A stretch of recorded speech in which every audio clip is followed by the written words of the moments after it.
તો મહેસાણાના બેચરાજીમાં છેલ્લા 9 વર્ષથી પેસેન્જર ટ્રેન બંધ હોવાને કારણે વિરોધ જોવા મળ્યો।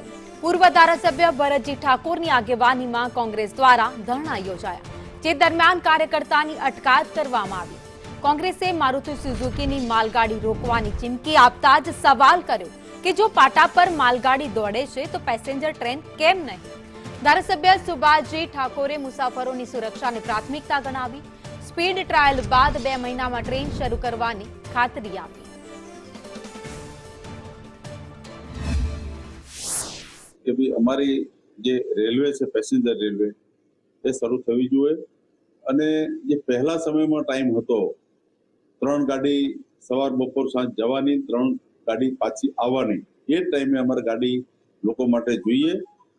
પોઝિટિવ એમને જવાબ આપ્યો કે જ્યારે આપણે શરૂ કરશું ત્યારે આપણને પબ્લિકને ન્યાય મળશે, પણ અત્યારે જે ટ્રાયલ બાકી છે એટલે એ ટ્રાયલ પૂરો કરી અને પછી અમે રેલવે ચાલુ કરશું।